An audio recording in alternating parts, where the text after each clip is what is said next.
Welcome to simple சமையல். இன்றைக்கி எப்படி கருவேப்பிலை குழம்பு பண்ணுறதுன்னு பார்க்கலாம். இது ரொம்ப சிம்பிளுங்க. ரொம்ப டேஸ்ட்டாகவும் இருக்கும். ஒரு கரண்டி ஊற்றி நீங்கள் ஒரு தட்டு சாதத்தை சாப்பிட்லாம். இது வந்து நீங்கள் ரெகுலராக சாப்பிட்டா முடி நல்லா வளரும்.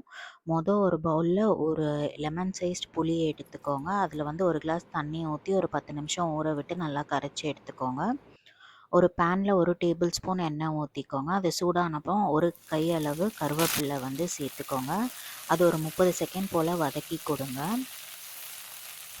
இதோட ஒரு 4-5 பல்லு பூண்டு சேர்த்துக்கோங்க. அதையும் நல்லா வறுத்து கொடுங்க. இது வந்து நல்லா வந்து மொறுமொறுன்னு ஆற வரைக்கும் வறுத்து கொடுங்க. வாசனையாகவும் வரும். இது சூடு ஆறினப்புறம் மிக்ஸி ஜாரில் போட்டு அரைச்சி எடுத்துக்கோங்க. கடாயில் வந்து 4 டேபிள் ஸ்பூன் எண்ணெய் ஊற்றிக்கோங்க. கொஞ்சம் கடுகு, கொஞ்சம் சோம்பு, கொஞ்சம் ஜீரகம் சேர்த்துக்கோங்க. அது நல்லா பொரிஞ்சதும் ஒரு 2 to 3 கொத்து கருவேப்பிலை சேர்த்துக்கோங்க. அது நல்லா பொரிஞ்சதும் ஒரு 150 கிராம் சின்ன வெங்காயம் சேர்த்துக்கோங்க. இதை வந்து நல்லா வதக்கி கொடுங்க. இதோட ஒரு 15 to 25 பல்லு பூண்டு சேர்த்துக்கோங்க. உங்களுக்கு தகுந்த மாதிரி நீங்கள் சேர்த்துக்கலாம். பூண்டு சேர்த்தா இதயத்துக்கு நல்லது, டேஸ்ட்டும் நல்லா கொடுக்கும். இதோட ஒரு 2 பச்சை மிளகாய் சேர்த்து நல்லா வந்து ஒரு நிமிஷத்துக்கு வதக்கி கொடுங்க. கலர்லாம் சேஞ்ச் ஆகணும்னு இல்லை.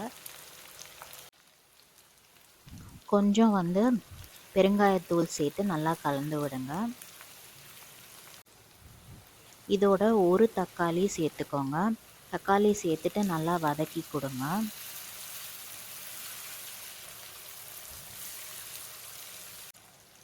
இதோட ஒரு டீஸ்பூன் உப்பு சேர்த்துக்கோங்க. இல்லை உங்களுக்கு தேவையான அளவு உப்பு சேர்த்து நல்லா கலந்து விடுங்க. உப்பு சேர்த்தப்புறம் நல்லா தக்காளி மசிஞ்சு வந்துடும். தக்காளி மசிஞ்சப்புறம் கொஞ்சம் மஞ்சத்தூள், கொஞ்சம் மிளகுத்தூள் சேர்த்துக்கோங்க. 2 டேபிள் ஸ்பூன் குழம்பு மிளகாத்தூள் சேர்த்து நல்லா வந்து கலந்து விடுங்க.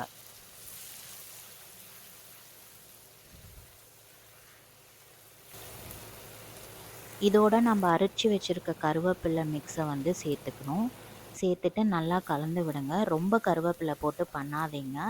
அது டேஸ்ட்டும் நல்லா இருக்காது, கசப்பாகவும் ஆகும் சில டைம். அதனால் நான் சொல்கிற அளவு மட்டும் ஆட் பண்ணுங்கள். ரொம்ப நல்லா வரும்.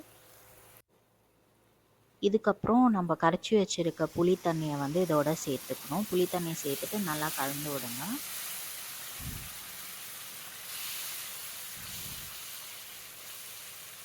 கொஞ்சமாக ஒரு 1/4 கிளாஸ் போல் தண்ணி ஊற்றி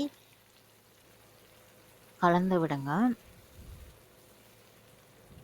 இது ஒரு 2 நிமிஷம் நல்லா ஹை ஃப்ளேமில் வச்சு குக் பண்ணிவிட்டு அதுக்கப்புறம் லோ ஃப்ளேமில் வைங்க. எண்ணெய் பிரிஞ்சு வரும். அப்பப்போ கிண்டி கொடுங்க. அப்போ தான் வந்து கீழே வந்து அடி பிடிக்காமல் வரும். காரம் உப்பு அளவுலாம் பார்த்து அட்ஜஸ்ட் பண்ணிக்கோங்க. ஒரு 2 to 3 நிமிஷம் நீங்கள் வந்து லோ ஃப்ளேம்லேயே குக் பண்ணிங்கன்னா நல்லா வந்து எண்ணெய் பிரிஞ்சு வரும். அப்போ வந்து ஸ்விட்ச் ஆஃப் பண்ணிவிடுங்க. தேங்க்ஸ் ஃபார் வாட்சிங்.